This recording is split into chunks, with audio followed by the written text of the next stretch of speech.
I'm going to do a couple of minutes introducing David. First of all, I want to say, for those of you who need more biography on David or on David's work, I've done something very analog, and this is where you need to go. Lorian.org, Lorian, Lorian.org. Okay? We'll show it at the end as well, and it will be in the email. All right. So, if you've been reading my emails, you will know that David is my favorite spiritual teacher. And this is not because of the quality of his articulation or the quality of his intellect, both of which are great, but because he has a lovely, lovely vibe. He has the most loving, compassionate, warm, supportive, caring vibe of any of the spiritual teachers that I've ever worked with. And you'll know from my work at Alternatives and Findhorn, I've worked with over 500 of them, including the big names. David, you're top of my list. You were so much top of my list, I went out of my way to make friends with you so I could hang out with you. And that was a joy. And it is a huge, lovely pleasure to have you here with us. So you may now say something. Thank you, William. And as I've often told people, I feel you are also one of the finest spiritual teachers I've ever met. So mutual regards, mutual strokes. Well, thank you. I wish I had as loving a vibe as you. So listen, let's get straight into it. I've said to everybody, I'm not going into your biography and all the rest of it, because people can read that on the Lorian.org website. So and I'm going to ask you questions that I think that are of interest to me, that I hope will be really interesting for you to unpack, and also be relevant to everybody who's listening in their own development and learning. Okay. So here's my first question. It's two parts. The first bit's short, and then the second part's a bit longer. The first part is, how old were you when you first started to be aware of other beings, energies, consciousnesses? That's the first part. And the second part is, how did you discern that they were not aspects of your own psyche, but genuinely beings in their own right? And how has that journey of discernment continued through your life? Does that make sense? Yeah, surely. I honestly do not remember a time when I was not aware in some way of subtle energies or non-physical, the non-physical dimension. It was just there for me as a child. And I, it never occurred to me to try to discern about it. It was just part of my environment that came and went. It was not consistent. It wasn't like I was having clairvoyant experiences every day, but I would dip in and out of this awareness, and I would see just other manifestations of life. I think how I would put it. It wasn't always seeing a being. Sometimes it was, but most of the time it was, as if everything around me was pulsing with life. Everything was alive. And I remember, because I was much older then, but at this point I was probably around 7. But I remember going to a movie theater with my parents. And in those days, they had usually showed a cartoon at the very beginning of the feature. And so the cartoon they were playing was one of these Disney cartoons in which all the furniture comes to life and starts talking to Mickey or whoever it was. And I remember sitting there watching this and thinking, oh my gosh, they've made a movie about my world. And it wasn't like the sofas and the chairs got up and danced around the room and talked to me, but there was the sense of a reciprocity of awareness that there was this life inherent in the things of the world that was sentient in its own way and could respond to me, not in the form of words or messages, but in a sharing of love, really no other word for it, I suppose. So it wasn't really until I was a teenager and my parents moved to Phoenix, Arizona. We'd been living in Massachusetts. I suppose I should back up just a little bit. My father was in Army intelligence stationed in Morocco for 6 years. So I grew up in Morocco. And at one point, there was a UFO that flew over the base that was many people saw. It was written up in the paper, and my mom and dad did see it. I did not. I was inside at the time, and Mom came running in and saying, "David, come out and see what this is." But by then it had flown over the base.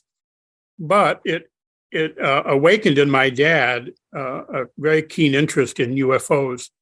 And so when we moved to Phoenix, there was a lot of UFO interest and groups studying UFOs. Yeah. And we joined one at the time, and it turned out actually to be a kind of a spiritualist group in which the leader of the group was a former spiritualist minister, and he was channeling various beings. And so David, let me just pause you for a second, because there's something you said which I think is key here. Yeah.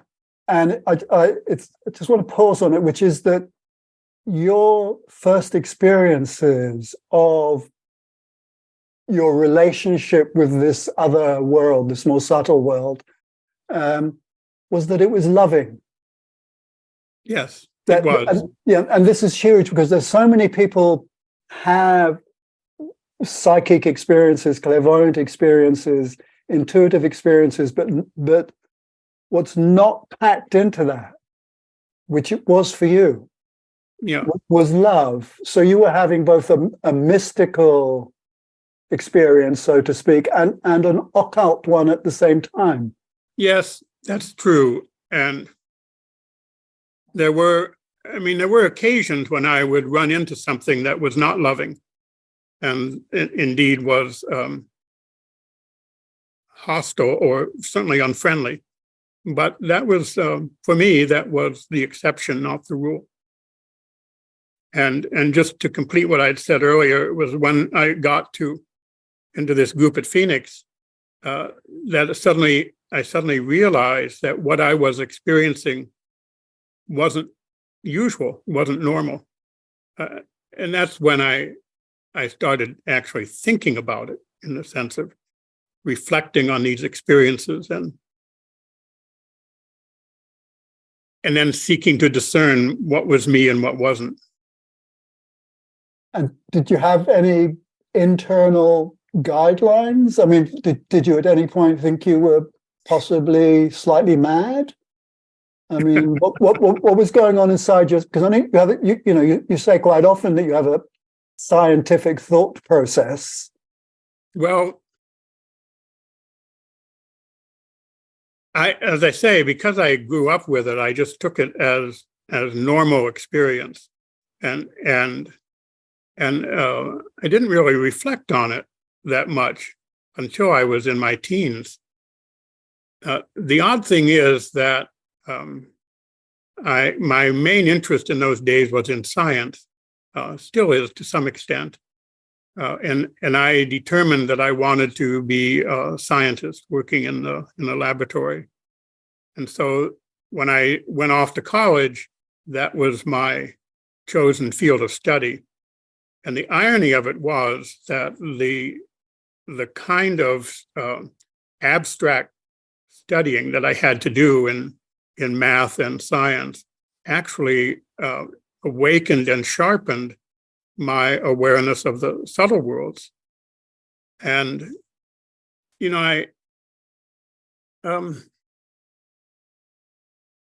William, it was a kind of a confusing time because I was at that time with friends and the friends of my parents who were all involved in one kind of metaphysical journey or another, and they had strong opinions about the reality of the subtle worlds and what subtle beings were like, and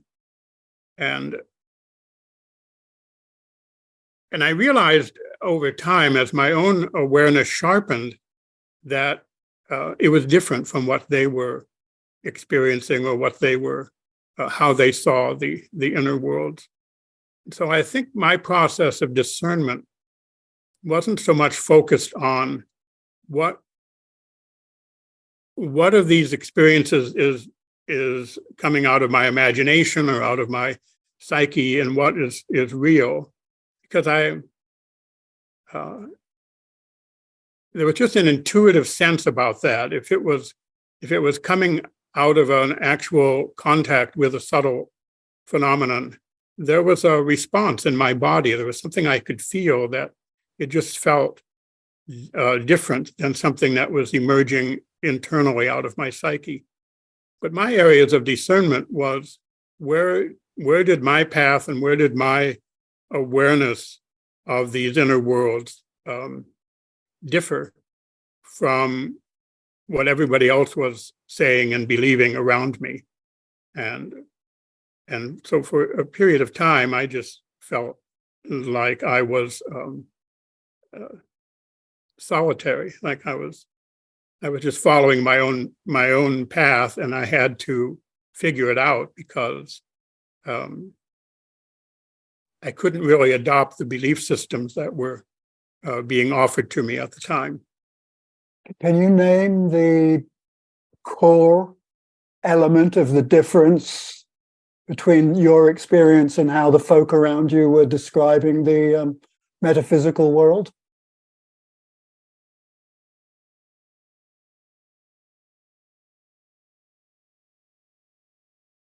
Well, one way was around this issue of love and the way that I experienced the inner worlds. Because as you put it very well, it was a blend of mystical and occult awareness, and in those days, heavy on the mystical side. So the sense of the beloved, the sense of oneness, the sense of the vibration of love moving through the world was my dominant experience, and the beings that I became aware of emerged out of that. The folks around me were much more involved with, I guess you'd say, the battle between light and dark, and being warriors of the light, and like one person whom I knew, he had these prayers of protection from dark forces, but it would take him half an hour to run through the whole litany of protection. And that just was not the world that I was inhabiting. So, and it wasn't that I felt that they were wrong or mistaken, just that we were having very different experiences.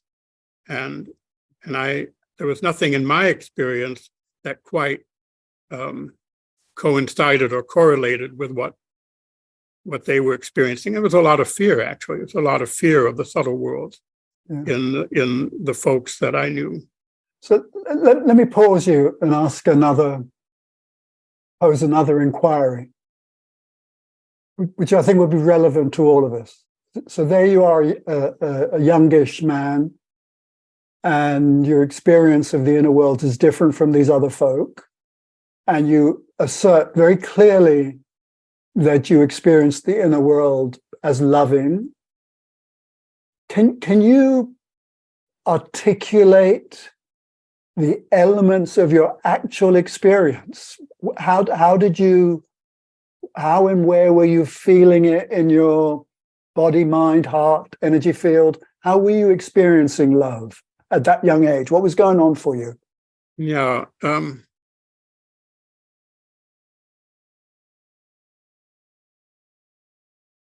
So I have to think back to what it was like when I was in my late teens and 20s, early 20s. My experience of these things has always had a kind of physical component, which is honestly hard for me to locate. It's not like it happens in my heart or happens in my throat or my head or third eye or anything like that. Where it actually seems to happen to me is in an egg-shaped field that's around my body, and I've always had this sense, or I've had this sense. It became clearer to me when I was in my teens that the actual body I was inhabiting was larger than the physical body that everyone saw. And so it was, a lot of these sensations were happening in this field, but it was not locatable in a specific place in my body. The model, sorry, I interrupted. No, I was just going to say what it would do at times is I would find myself, I'd find myself laughing spontaneously a lot or bursting into tears a lot. And they weren't tears of, sometimes they were tears of sadness, but more was just a sense of being overwhelmed, just feeling overwhelmed by the world, I guess. The beauty and the amount of love that goes into this world, that holds this world in its beingness. And so that, that would be the usual sensation. Your throat tightens up and, tears start falling and that kind of thing. Yeah. But the model that I often use for this, that people have trouble getting often, is that we are more than just our bodies. Mm-hmm. And what happens in our energy field ripples through, and our neuroendocrinal system registers it in a kind of in a very personal way.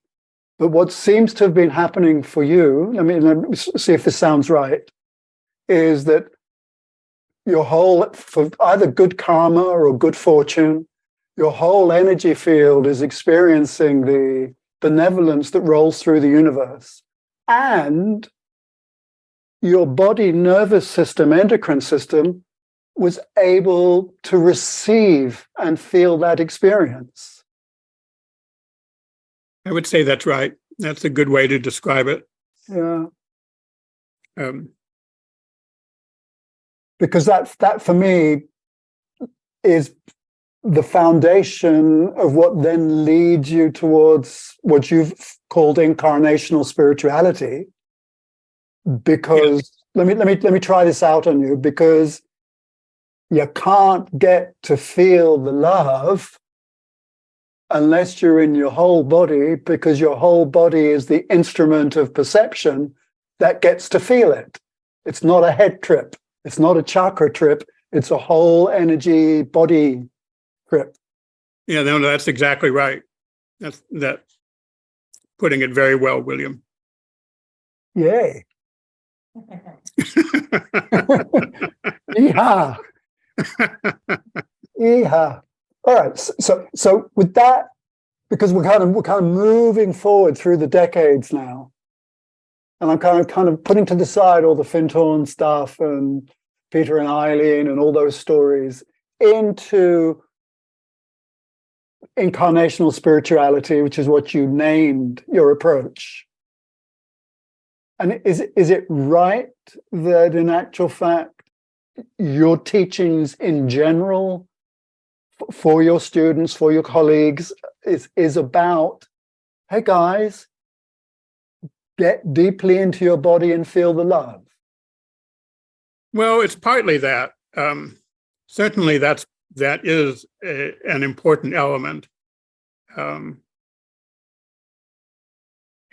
the other side, the flip side of that is saying that we don't incarnate only into a physical body, that we are incarnating into a whole field of connectedness and relationship. And so it's not only into the physical body that I ask people to attune, but into that, and from that into this whole field of connectedness that I call our incarnational system, just the patterns of connection and relationship that we have with our world. So I think the one thing that I want to get across to people that in my classes is that we incarnate into both a physical and subtle dimension. We have both a physical and a subtle being. We're and kind of amphibious that way. And so, so this sense of incarnating into the whole being, the whole person, includes both of those two dimensions.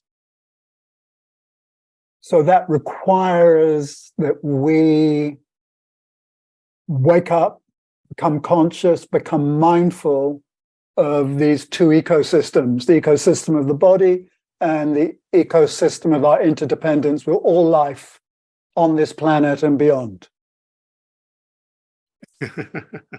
Well, I'm not so sure about how far beyond, but okay.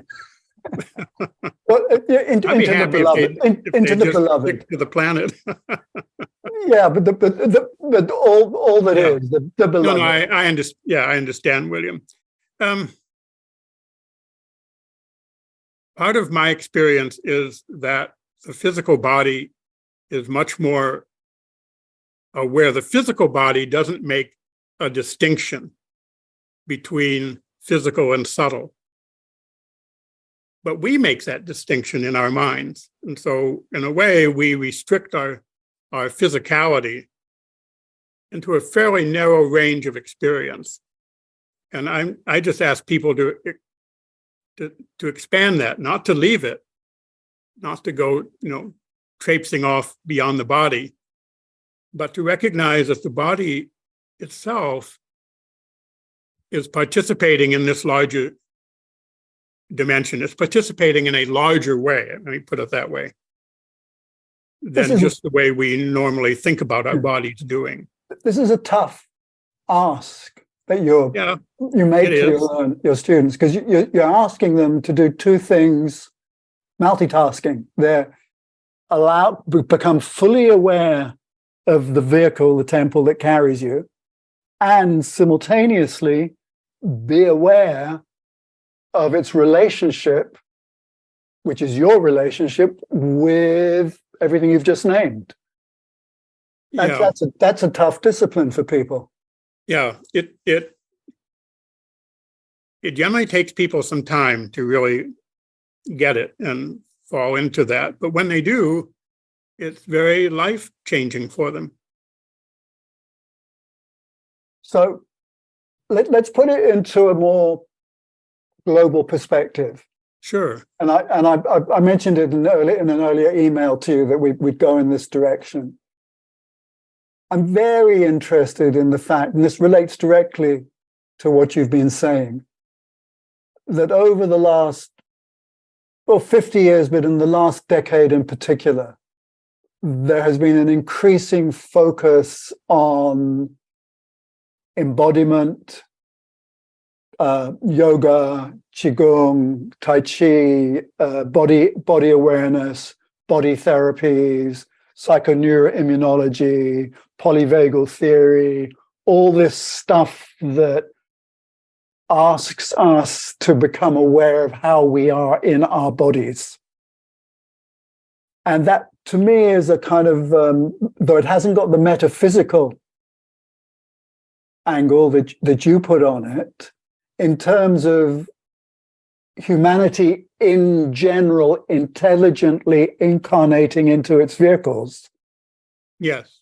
It seems to me to be a good sign. Oh, I totally agree with that. I have a number of friends who are deeply involved in somatic therapy of one kind or another. And yeah, the work that they're doing is wonderful. It's transformative in many ways. And I mean, I remember one of my inner colleagues, a being to whom I gave the name John, once saying that the challenge was that we lived too much in our imaginations. And then actually the thing that got me into doing incarnational spirituality, or one of the things, was a being that said to me, the problem with humanity isn't that you're too incarnated, it's that you're not incarnated enough. And that got me thinking about just what that meant. And part of that certainly is the sense of how do we come back into our bodies more fully. I mean, we learn what we teach, and so I'm happily going along teaching these things, and then get walloped with bladder cancer and a number of other surgical things, and which goes on for some years. And I realized that this is my journey more deeply into my body, and actually I look upon that whole experience as a good one, because it helped me come into a deeper relationship with my own physical body. So, out of theory into practice. Yeah, I hear how you milked it for your development, and yet I still look at deity, the great architect of the universe, and I go, bad design that we have to suffer to wake up, Oh, I totally agree. Yeah, it's. I got to tell you, William, I'm checking the fine print next time I come back and drive. So listen, let's try and get really mystic for a moment.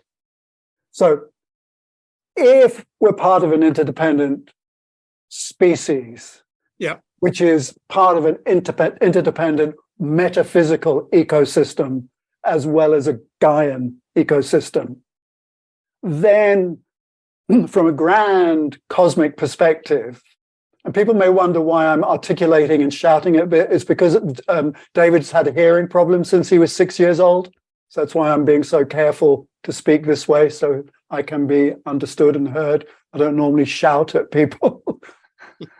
So there's, if we take a big mystic perspective, that, I mean, I would say that one of the core experiences of a mystic is that there's a cosmic benevolence seeking to express love through everything. And I would agree. And at one level, the human soul, and we're not going to get into a conversation about what that is. Sure. The human soul is linked to all other souls, seeking to ground love into Gaia in a new way. So incarnational spirituality, embodiment, somatic therapies, dance, all the rest of it is, for me, an indication that at a mystic cosmic level, something good is happening at the moment. Oh, I totally agree with that, William. That's my experience as well. Yeah, I'm I'm not sure what to add to that, actually. I mean, you've said it very well. It's hugely hopeful, isn't it? I mean, I want people to wake up to the fact that they notice that in the last decade, there has been this huge development in an awareness of embodiment, the connections between psychology, illness, body, all that kind of stuff, and mindful presence to the body. And that is in the middle of all the crap that's hitting the fan on our planet at the moment. I would like people to hold on to that as a note of optimism. I totally agree, William. And I feel in my work, it's resonating to that. I feel that there is this larger movement afoot to bring love and a sense of connected benevolence into the world more fully.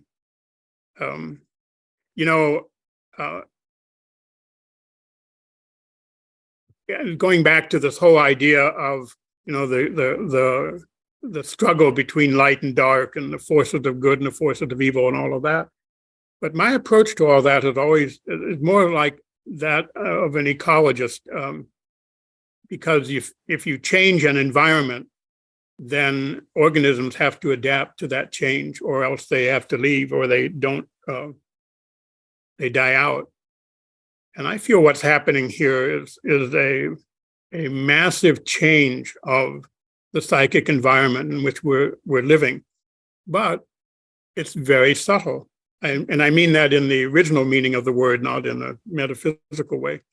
It doesn't follow the dramatic arc of Western drama of good versus bad and one triumphing over the other. It has nothing to do with these dualities. It's a steady alteration of the pH of the environment, so to speak, so that various kinds of forces and patterns that can thrive when things are acidic, in metaphor, no longer can do so, because this input of love is altering the overall environment at a very basic level. But it's not easy to see as an individual, not always easy to perceive that. You have to pay attention. That's what you're saying too. You have to pay attention to what's going on. It's subtle and it's very long term. Very long term. But you, a lovely being, were instrumental in, and I know you probably don't want to own it now, in getting the phrase New Age onto the billboards. People, do you remember New Age? Sure. And one of the honors that David and I share is that there was a papal encyclical published by the Vatican, which accused David and me and a couple of others of being instrumental in a kind of demonic conspiracy to overthrow the true church and blah, blah, blah, blah, blah, blah, blah, blah. Yes, it's all very Dan Brownish. Yeah, it was great. And I phoned the Vatican, actually. I don't know whether you know this. I phoned the Vatican and I got through to the priest who was in charge of the diplomatic section, who was actually in charge of editing that encyclical. And I asked him, I said, I want some transparency about the evidence you're using for these accusations. And he said, no, we never share any of our information. And I felt honored by the whole process, actually. There we go. There we go. But listen, the point I'm making is this, that although the idea of a new age was in many ways preposterous and even banal, at the heart of it was an idea that there was a swing happening in how love incarnated deeply into humanity. Oh yeah, yes, I totally agree. I didn't set out to become a spokesperson for the New Age. I kind of blundered into it when I arrived at Findhorn and began working there. Even though, in a way, I'd been part of a kind of a nascent New Age movement in America, but the term New Age wasn't that. Well, no, it had very different meanings. It was very apocalyptic and yeah, end times kind of thing. But when I first heard about the New Age, I was, 14. My father had a reading from a well-known psychic at the time, and she told him that he was to become part of the New Age. And when I heard that, something in me said, this is very important. This is profound. There's something happening here behind all the expectations and all the images that people are using to describe it that is genuine. And I still feel that. So it's, and there was a time, a brief shining moment of 2 or 3 years when the meaning of the New Age was, I feel, about to break through into something that was not silly and not banal and not,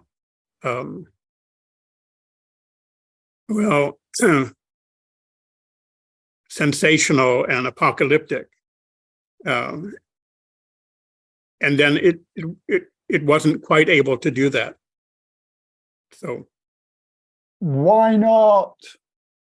Yeah, well, for me, in my experience, it happened when Shirley MacLaine made her TV show and totally flipped. So, and this was very dramatic actually in my life because I knew people who were who were going to put out books.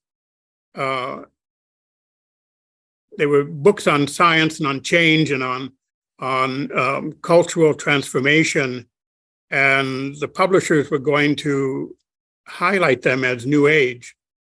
After that TV broadcast, these authors wrote their publishers and said, please do not put New Age on my title. And my favorite bookstore at the time, which happened to be a Barnes and Noble bookstore here in the area, they had a whole New Age section. And it featured not just books on spirituality, but books on science and books on new forms of economics and political change and, a whole gamut of cultural transformation. The day, I should not really the day, but within the week after Shirley's broadcast, I went in and that section no longer existed. Wow. They had moved it, and now there was a New Age section, but now it only contained books on astrology and psychic phenomena. And also, there were 2 or 3 organizations that I was scheduled to speak at, and they contacted me and said, we don't want you to speak because we don't want anything to do with the New Age. I mean, it was just like this dramatic shift within a matter of a month. following Shirley's broadcast. I'm not accusing Shirley of doing, but there was something there in that dynamic Yeah. that people just flipped over to seeing the New Age as an excuse to pursue their own personal and private Yeah. quest for sensationalism. Yeah. I mean, you know that I sometimes call myself a socialist. And Really, no. William? No, I never guessed. That energy should flow freely, and that includes resources. Yes. And I totally support courageous entrepreneurs. But I remember watching, because I was running the program at St. James's Alternative, I remember watching what you're describing happening more slowly. And in my head, it was, okay, that's the energy field of capitalism, commercialization, just going new product. Yes. And sucking it in and regurgitating it. And I remember a joke at the time, which was, what's the difference between a pagan crystal and a New Age crystal? And the answer was $300. Yeah, You know, that's right. and the commercialization of a more diverse form of esoterics and spirituality saddened me hugely, and still does, because I remember those years when it genuinely felt as if we had a chance to liberate a more diverse, person-centered approach to spirituality that sucked some of the energy out of traditional faiths and gave the power to individuals, and suddenly greed, profit, it was, and well, what you're an important part of that, William. I mean, the work you were doing at St. James, you were really trying to bring the best of that forward. Yeah, I know, but we're also part and parcel of commercializing it. And now when I hear myself say all this right now, I have another part of my brain thinking, oh, William, don't be so naive. How could you have been so naive at the time? This was bound to happen. Stop complaining. Because what actually happened through the commercialization was that huge numbers of huge new gateways were opened up for people. New gateways to spirituality. And that voice in my psyche says, you're just being a snob, William. You're just being a purist. Relax, surrender, and trust that all is well. Yeah, I agree. You know, this is my sense of how the inner worlds work, that one path seems to be open and everything's moving ahead, and then suddenly that path closes up and another one opens over here. And I mean, they're very resilient and adaptable, often far more than we are. Yeah. And I agree, you know, there were gateways open through the commercialization that had not been as open before. In fact, there were ways in which the New Age movement was becoming rather elitist, and that got broken down.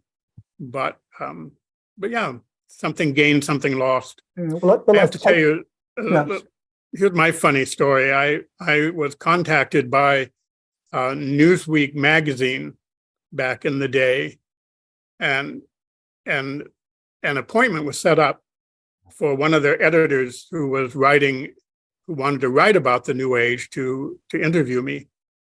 So I get this phone call at 6 a.m. in the morning because she forgot there was a time difference between the West Coast and New York.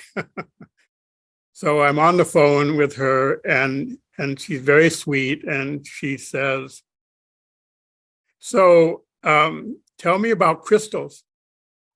And I said, well, I don't know anything about crystals. What? She said, well, you're New Age, aren't you? Everyone New Age has crystals. And I said, well, I don't. She said, oh, well, okay then. thank you, and hung up. That was it. That's awful. Listen, I'm going to move the conversation on because we're moving into the last 10, 15 minutes of this conversation. Right. Yeah, goodbye, crystals. But goodbye, crystals. So one of the areas that you and I have always been interested in, and this may shock some people, is we have an awareness of what's happening in the world politically.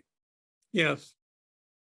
So one of the, and this is not irrelevant, people, because this is to do, if we're part of a huge ecosystem where cosmic love is incarnating, one of the ways it does this is through governments, through states, through nations, through international relations, all those kinds of dynamics.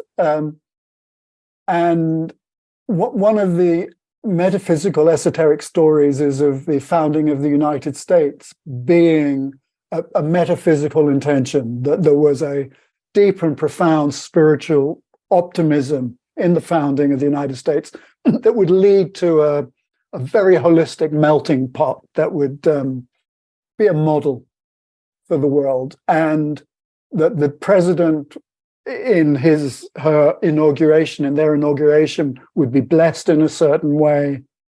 And that with the assassination of Jack Kennedy, JFK, that blessing was shattered. And I have a sense, and I'm curious to see what you think of this, I have a sense that the darkest shadow of that shattering emerged in the woundedness and stupidity and wickedness of Trump, that his time is over, and that Biden, in all the jokes people make about him being old, but he has a certain persistence and a certain nobility of intention as a politician, that I feel some hope about things shifting back into place in the United States. And I see a similar bubbling in the United Kingdom at the moment. But I'm a glass half full person, so I'm always looking for a optimistic picture. What's your take on all that? Well,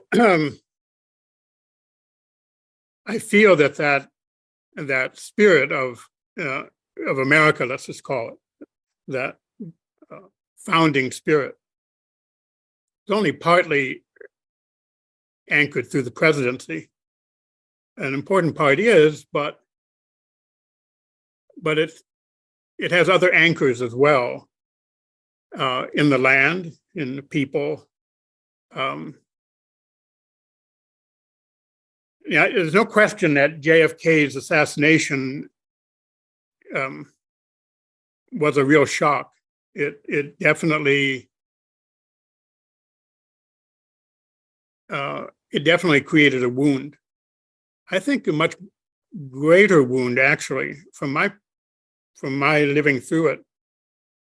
A more traumatic event was when Bush Jr. took the presidency away from Gore, when the Supreme Court cut off the counting of the voting in Florida. And I felt that as a very deep wrenching. And I remember feeling this really was a kind of energetic coup. Something has stepped in here that shouldn't have been here. And then we got Bush, and we got Cheney, and we got the invasion of Iraq and all of that. And the presidency has been wounded. I think Obama tried. There's healing that tried to happen there, but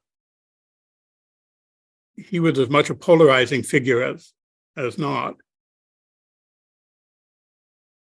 I agree with you that Biden, my take on Biden is that he's holding an energy, he is in fact restoring something. And And there's a very strong push against that. There's, just as you say, there's this, a darker element has emerged out of the wounding that doesn't want healing to take place. But my sense of that is that the forces of that healing have spread out. Actually, it's not concentrated just through the presidency, that or any other single institution as far as that goes. Because it either has to live in the collective psyche, or else it can't ground itself. It has no president going to make that much of a difference these days. But I feel very optimistic. What I feel on the ground here is that dark cloud that came up through Trump, which I feel is actually necessary. I feel Trump was a necessary event.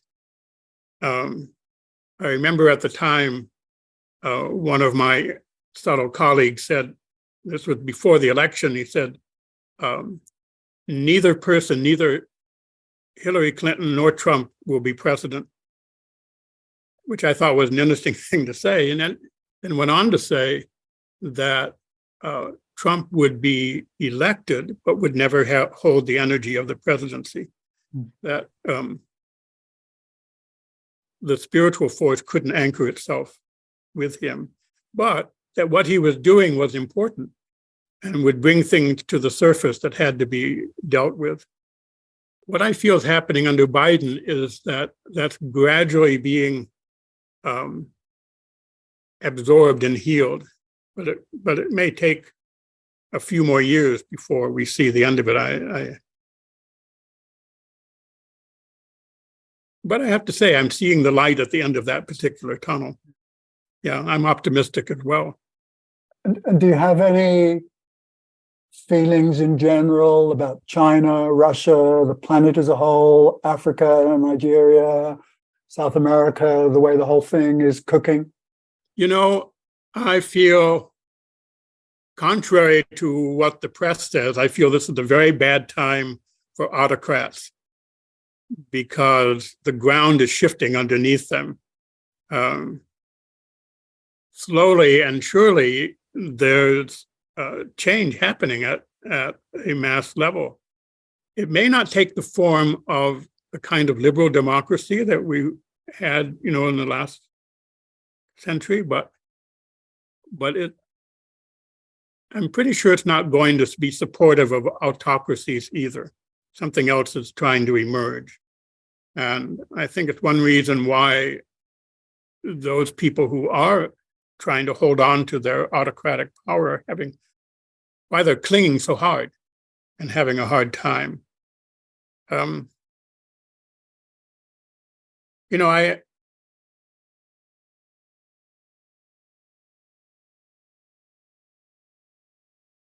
guess at a surface level, it all seems very much in flux to me. It's hard for me to say, this is how these are the events that are going to take place. I can't foretell the future that way.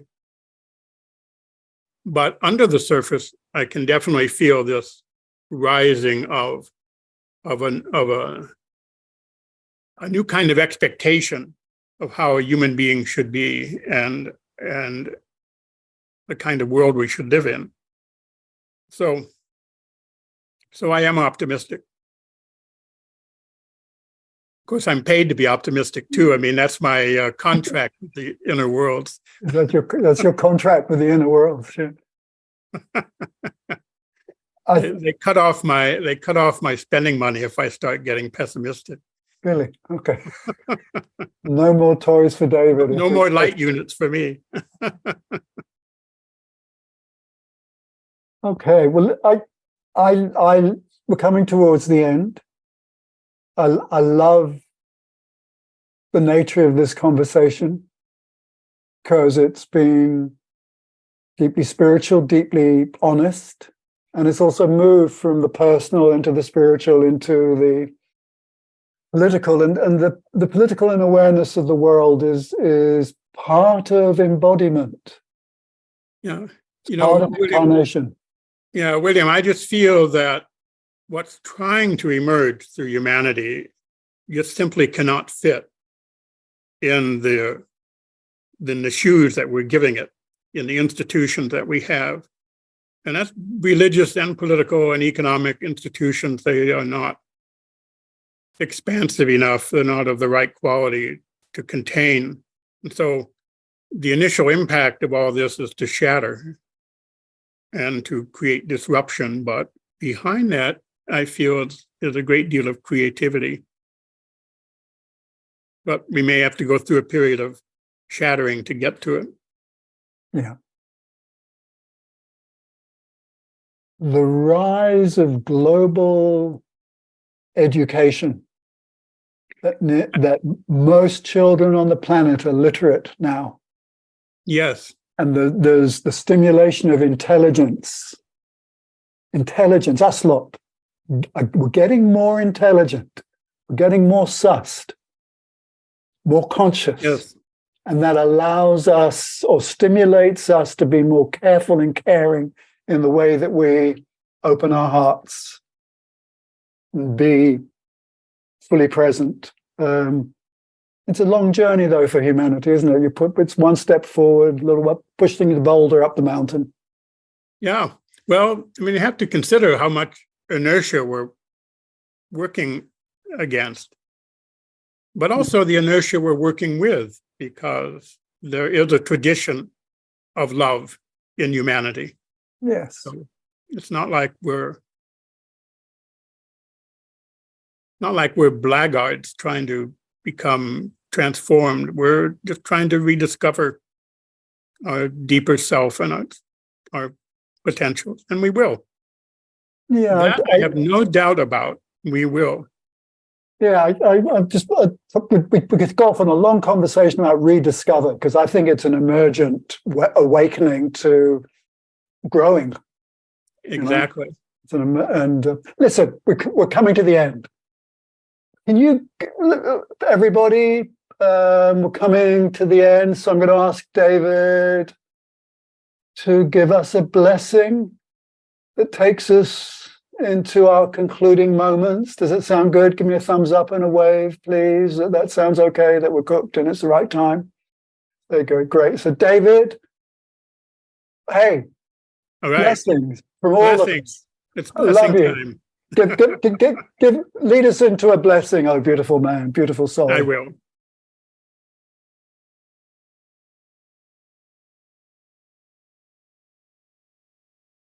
First, I would ask you to hold your own heart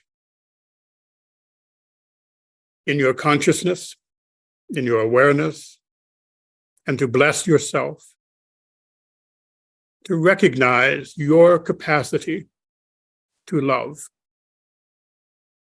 your capacity to be a blessing and to bring blessing into the world. So bless yourself.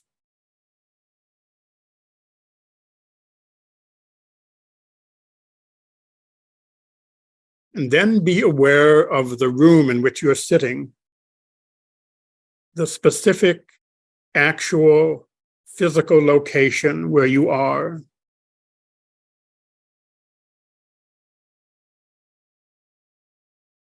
And recognize its capacity to be a chalice of love and blessing, to receive your blessing and your gratefulness, and to return it to you. A partnership of blessing with your own local environment.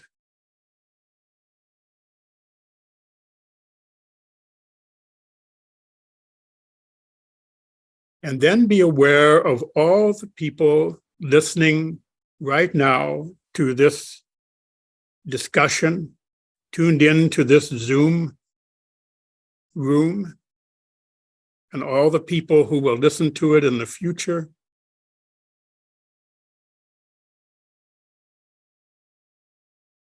and recognize the blessing that we are together.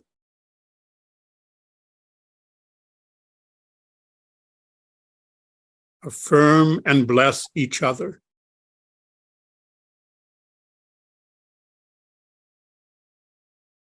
Our presence in the world, the love that we bring, is multiplied many times over by the connections we have with each other.